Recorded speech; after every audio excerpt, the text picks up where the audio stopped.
새벽기도 시작하겠습니다. 찬송가 539장입니다.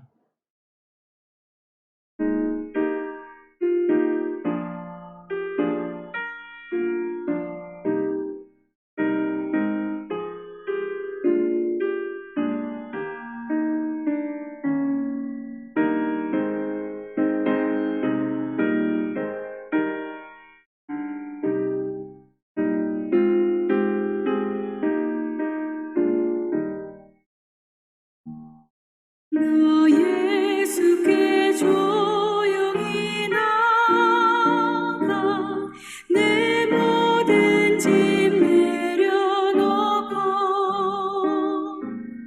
주 십자가 사랑을 믿어 죄 사함을 너 받으라.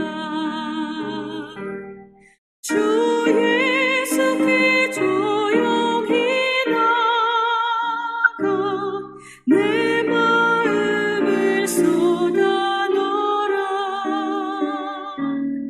늘 은밀히 보시는 주님,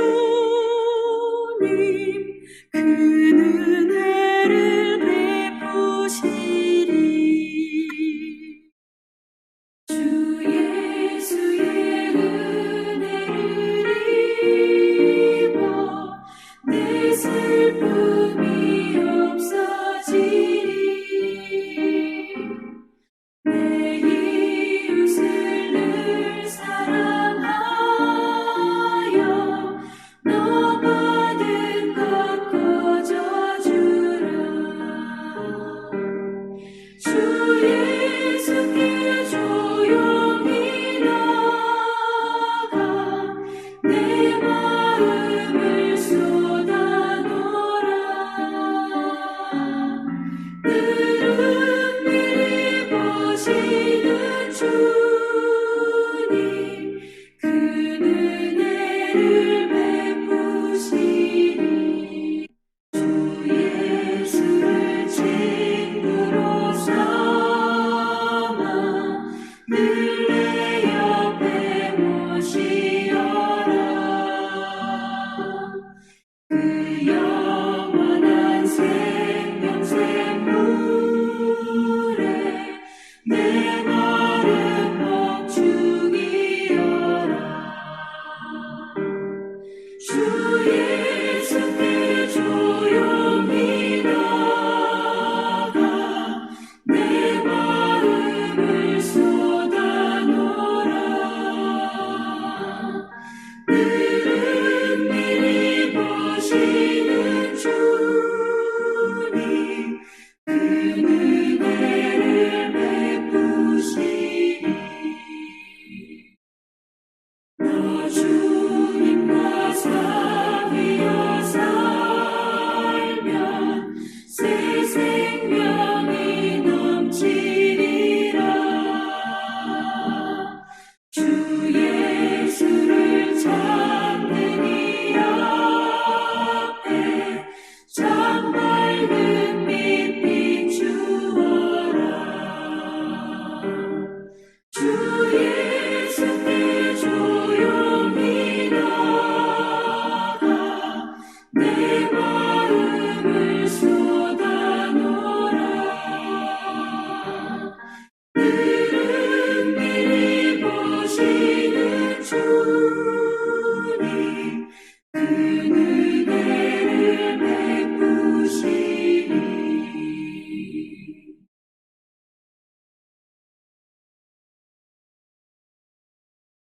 네, 오늘 본문 말씀은 우리 사무엘상 3장 1절에서 14절 말씀입니다. 아이 사무엘이 엘리 앞에서 여호와를 섬길 때에는 여호와의 말씀이 희귀하여 이상이 흔히 보이지 않았더라.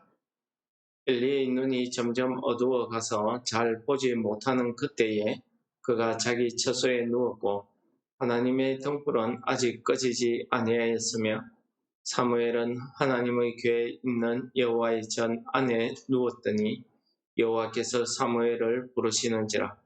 그가 대답하되 내가 여기 있나이다 하고 엘리에게로 달려가서 이르되 당신이 나를 부르셨기로 내가 여기 있나이다 하니 그가 이르되 나는 부르지 아니하였으니 다시 누우라 하는지라. 그가 가서 누웠더니 여호와께서 다시 사무엘을 부르시는지라. 사무엘이 일어나 엘리에게로 가서 이르되 당신이 나를 부르셨기로 내가 여기 있나이다 하니 그가 대답하되 네 아들아 내가 부르지 아니하였으니 다시 누우라 하니라. 사무엘이 아직 여호와를 알지 못하고 여호와의 말씀도 아직 그에게 나타나지 아니한 때라. 여호와께서 세 번째 사무엘을 부르시는지라. 그가 일어나 엘리에게로 달려가서 이르되 당신이 나를 부르셨기로 내가 여기 있나이다 하니 엘리가 여호와께서 이 아이를 부르신 줄을 깨닫고 엘리가 사무엘에게 이르되 가서 누웠다가 그가 너를 부르시거든 내가 말하기를 여호와여 말씀하옵소서 주의 종이 듣겠나이다 하라 하니 이에 사무엘이 가서 자기 처소에 누우니라. 여호와께서 임하여 서서 전과 같이 사무엘아 사무엘아 부르시는지라. 사무엘이 이르되 말씀하옵소서 주의 종이 듣겠나이다 하니 여호와께서 사무엘에게 이르시되 보라 내가 이스라엘 중에 한 일을 행하리니 그것을 듣는 자마다 두 귀가 울리리라. 내가 엘리의 집에 대하여 말한 것을 처음부터 끝까지 그날에 그에게 다 이루리라. 내가 그의 집을 영원히 심판하겠다고 그에게 말한 것은 그가 아는 죄악 때문이니 이는 그가 자기 아들들의 저주를 자청하되 금하지 아니하였음이니라. 그러므로 내가 엘리 집에 대하여 맹세하기를 엘리 집의 죄악은 제물로나 예물로나 영원히 속죄함을 받지 못하리라 하였노라 하셨더라. 아멘. 오늘 말씀은 하나님께서 처음 이제 사무엘에게 나타나신 내용을 기록하고 있습니다. 하나님께서 사무엘에게 처음 나타나신 이때의 그 상황을 오늘 본문 말씀 1절은 이렇게 이야기합니다. 여호와의 말씀이 희귀하여 이상이 흔히 보이지 않았더라 라고 이야기합니다. 그렇습니다. 이 사사시대에는 하나님의 말씀이 나타나지 않고 하나님의 이상이 보이지 않았기 때문에 사람들이 자기 소견에 오를 대로 행하던 그런 시대였습니다. 특히 이 시대에는 사람들이 자기 옳은 대로 신앙생활을 했기 때문에 우상을 섬기기도 하고 하나님 앞에서 타락하여서 죄를 짓기도 하고 하나님의 말씀, 하나님의 율법이 멸시함을 받던 그런 때였습니다. 쉽게 말하자면 죄악으로 어두워지고 영안이 가려졌던 그런 때입니다. 하나님이 이때에도 하나님께서 왜 일하지 않았습니까? 하나님께서 왜 나타나지 않았습니까? 얼마든지 나타났고 하나님의 말씀은 전달이 되었습니다. 우리가 어저께 읽어보았듯이 하나님의 사람이 엘리 제사장에게 가서 너희 집에 이런 일이 있을 것이다. 하나님의 심판이 있을 것이다. 분명히 이야기했습니다. 이것 보면 하나님의 말씀은 그 당시 그런 어두운 영적으로 어둡고 죄악으로 가득 찬 그 시대에도 하나님의 말씀은 있었습니다. 하나님의 영이 각 사사들을 통해서 이스라엘을 구원하실 때에 역사의 내용이 우리 사사기서를 통해서 우리가 얼마든지 찾아볼 수 있었습니다. 그런데 하나님께서 오늘 3장 1절에서 왜 이렇게 여호와의 말씀이 희귀하고 이상이 흔히 보이지 않았더라 라고 말씀하시겠습니다. 그것은 이 당시에 제사장으로서 역할을 하고 있는 이 엘리가 영적으로 얼마나 둔감해지고 어두워져 있다 하는 것을 말씀하고 있습니다. 엘리가 이럴진데 엘리의 아들들, 그 외에 이스라엘 백성들은 말할 것도 없죠. 오늘 여기에서 여호와의 말씀이란 것은 여호와의 계시의 말씀입니다. 이 말씀은 이 시대에는 하나님께서 사람이나 천사들을 통해서 나타나기도 하고 이제 사사나 선지자 시대에 가면은 선지자나 예언자들을 통해서 하나님의 말씀이 드러나기도 합니다. 근데 신약 시대를 맞이한 우리는 어떻습니까? 하나님께서 우리가 오늘 보고 있는 이 성경 66권의 하나님의 특별 계시의 말씀이 우리 손에 주어졌습니다. 우리도 이 말씀을 읽고 들으면서 우리가 이 말씀대로 행하지 않는다면 이 시대 사람들과 무엇이 다르겠습니까? 두 번째로 하나님이 나타나시는 방법 중에 하나가 이상이 흔히 보이지 않더라 할 때 이 이상입니다. 이 이상을 우리 한국교회에서는 신비주의처럼 이렇게 생각하는 경우가 있습니다. 오늘 하나님이 나타나는 이 이상이 나타날 때의 이 모습을 오늘 본문 말씀이 잘 보여줍니다. 어떻게 합니까? 하나님께서 분명한 음성으로 나타나서 사무엘아 사무엘아 하고 불렀던 것입니다. 그러니 사무엘이 꿈을 꾸다가 들은 것이 아닙니다. 우리가 황홀경에 빠져서 듣는 그런 형태가 아니라는 것입니다. 우리의 전 인격이 깨어나서 이성적으로 정말 엘리 제사장이 부르는 소리같이 그렇게 실제적으로 들렸다는 것입니다. 그래서 사무엘이 하나님의 음성을 듣고 엘리 대제사장에게 뛰어갔던 것입니다. 이렇게 뛰어간 이유는 엘리 대제사장 아직까지 사무엘이 하나님에 대해서 알지 못하였기 때문이고 하나님의 말씀이 아직까지 그 어린 사무엘에게는 나타나지 않았다는 것입니다. 처음 경험하는 것입니다. 엘리 대제사장이 세 번이나 이렇게 사무엘이 쫓아왔는데도 엘리 대제사장은 알지 못했습니다. 그러다가 세 번째 엘리 대제사장이 이 사무엘을 부르시는지를 깨달았다고 합니다. 그래서 어떻게 여호와의 부르심에 응답하는지를 가르쳐 줍니다. 여호와여 말씀하옵소서 주의 종이 듣겠나이다. 그렇게 대답하라고 합니다. 하나님께서 다시 한번 사무엘을 부르시고 사무엘에게 엘리 대제사장 집에 임할 심판을 이야기하고 있습니다.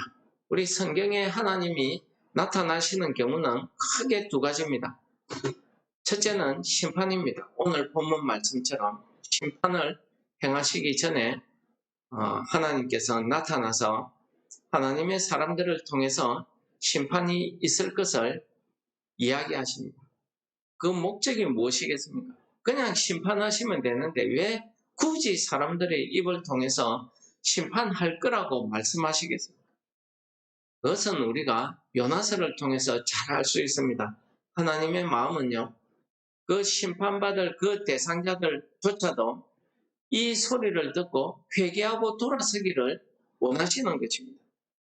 요나가 하나님의 말씀 전하기를 싫어해서 그가 도망가기도 했지만은 어쨌든 그는 하나님의 말씀대로 그 심판의 말씀을 전했더니 니느웨의 성이 왕으로부터 짐승에 이르기까지 모두가 금식하고 회개해서 구원을 받았다는 사실은 우리가 성경에서 잘 찾아볼 수 있습니다. 하나님께서 이렇듯이 심판을 행하시기 전에 반드시 하나님께서 이 심판을 행한다 하는 것을 사람들에게 알려주시고 있다는 것입니다.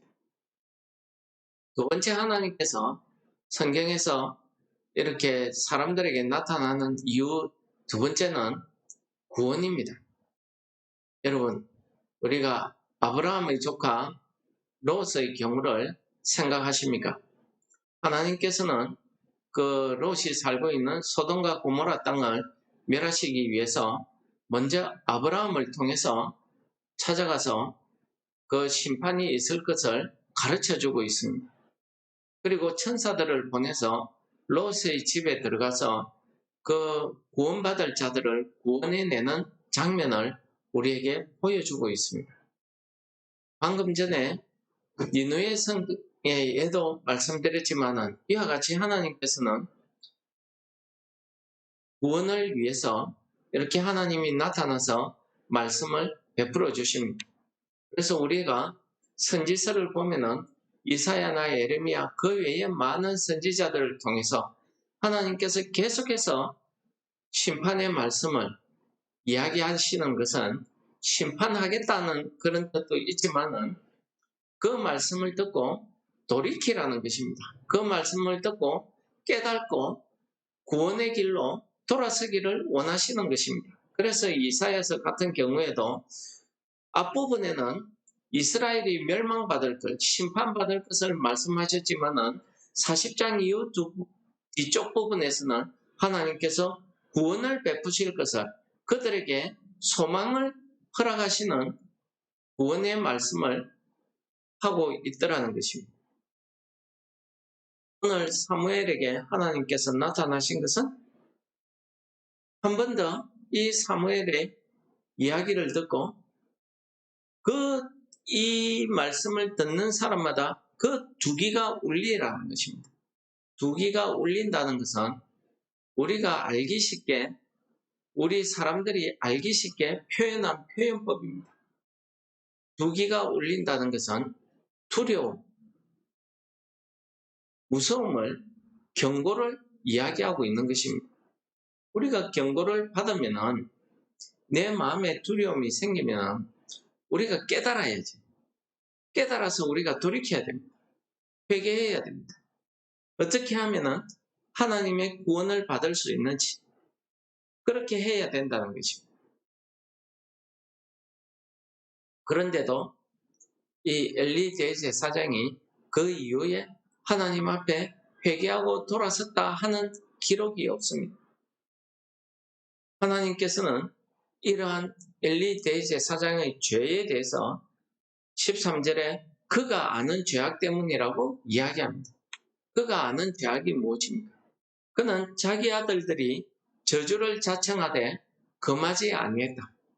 그러니까 그 아들들이 그런 악한 일을 여호와의 제물을 빼앗고 애물을 빼앗고 여호와의 제사를 멸시하고 여호와의 성전에 수정되는 여자들과 동침하고 뭐 그런 일들 뿐이었겠습니까? 제사장의 지위를 이용해서 자기의 욕심, 탐욕을 얼마든지 채우는 그런 죄를 짓고 있는데도 불구하고 그는 자기 아들들에게 징계하지 않았습니다. 돌이키게 하지 않았다는 것입니다. 채찍질하지 않았다는 것입니다. 그냥 말로 죄지으면 안 된다 라고 이야기하면 경고만 주는 것입니다. 아무 소용이 없었던 것입니다. 그것은 하나님께서 이 두 아들을 죽이시겠다고 작정하셨기 때문이라고 성경은 이야기하고 있습니다. 이 엘리 대제사장의 집의 죄악에 대해서는 제물로도, 제물이 무엇입니까? 희생의 제사 아닙니까? 피의 제사입니다. 회개를 이야기합니다. 어떠한 제물로도, 예물로도 그 외에 곡식으로 드리는 감사의 제사 아니겠습니까? 아무리 회개하고 감사해도 영원히 죄사함을 받지 못할 것이다 라고 이야기하고 있습니다. 여러분, 하나님께서 오늘 처음으로 하나님의 말씀을, 음성을 듣는 사무엘을 통해서 이 엘리 대제사장의 집에 이러한 심판이 있을 것을 사무엘을 통해서 말씀하고 있습니다. 오늘 본문 말씀해 보시면은 엘리 대제사장의 이 나이가 많고 눈이 어두웠다라는 말씀이 있습니다. 이것은 실제 나이가 많아서 살이 쪄서 실제 눈이 어두운 것도 있었습니다. 그러나 무엇을 이야기하겠습니까? 영적으로 어두움을 이야기하는 것입니다. 하나님께서 아이 사무엘을 부르시는 그 장면을 보십시오. 3번이나 할 때까지 그는 깨닫지 못하다가 3번째 알아차리는 거죠. 영적으로 눈이 감기면은 내가 무엇을 해야 될지를 깨닫지 못하는 것입니다. 오늘 하나님께서 아이 사무엘을 불러서 하나님의 말씀을 전하고 있는 것처럼 오늘 이 땅을 살아가는 우리 성도들이 영적 사무엘이 되었다 하는 것입니다. 우리의 영적 사무엘을 하나님께서 오늘 아침에도 이와 같은 말씀으로 우리에게 가르쳐 주십니다. 하나님이 이 말씀을 우리에게 주시는 이유가 무엇이겠습니까? 우리를 통해서 하나님의 구원이 이루어지기를 소원하시는 것입니다. 하나님께서 우리를 통해서 하나님의 구원을 이루시는 방법이 무엇이겠습니까? 물론 말로 이렇게 전도하는 것도, 복음을 전하는 것도 그것도 한 가지 방법이겠습니다. 그러나 우리의 삶 전체를 통해서 구원받은 자, 하나님의 자녀의 삶을 드러내어야 된다는 것을 이야기하고 있는 것 아니겠습니까? 우리가 그런 삶을 살지 못하게 되면 이 엘리 대제사장의 집처럼 우리도 그렇게 심판받지 않는다고 누가 장담할 수 있겠습니까? 그래서 다윗은 시편에 이야기합니다. 여호와께 가까이함이 내게 복이다. 내가 주 여호와를 나의 피난처로 삼아 주의 모든 행적을 전파하겠습니다. 라고 신앙 고백하고 있습니다. 여러분, 오늘 아침에 이 다윗의 신앙 고백이 우리의 신앙 고백이 되시기를 축원합니다. 우리도 항상 이 아이 사무엘처럼 하나님의 전에 가까이 가서 자고 있는 이 하나님과 가까이 있는 이 아이 사무엘처럼 우리도 하나님과 가까이 있는 것이 내게 복이라는 사실을 우리가 깨달아야 될 것입니다. 우리가 여호와 하나님을 나의 피난처로 삼고 하나님의 모든 뜻과 그 마음을, 그 사랑을 우리가 전파하시는 우리 성도 여러분들 되시기를 축원합니다. 사랑의 아버지 하나님 감사합니다. 죄로 인해서 죽을 수밖에 없는 수많은 사람들 가운데 하나님께서 특별히 이 사무엘처럼 우리들을 택하시고 우리들을 불러주시고 이 아이 사무엘에게 나타나서 하나님의 말씀을 전하시는 것처럼 오늘 우리 귀에 하나님의 말씀을 들려주셔서 우리가 들은 이 말씀대로 우리가 오늘 이 하루를 이 땅에 살아갈 때 하나님을 가까이 하는 것이 내게 복인 것을 우리가 깨닫게 하시고 하나님의 모든 뜻을, 그 행적을 우리가 전파할 수 있는 우리의 삶이 될 수 있도록 우리를 인도하여 주옵소서. 예수님 이름으로 감사 기도 드립니다. 아멘. 하늘에 계신 우리 아버지여, 이름이 거룩히 여김을 받으시오며 나라의 임합시오며 뜻이 하늘에서 이룬 것 같이 땅에서도 이루어지이다. 오늘날 우리에게 일용할 양식을 주옵시고 우리가 우리에게 죄 지은 자를 사하여 준 것 같이 우리 죄를 사하여 주옵시고 우리를 시험에 들게 하지 마옵시고 다만 악에서 구하옵소서. 대개 나라와 근세와 영광이 아버지께 영원히 있사옵나이다. 아멘.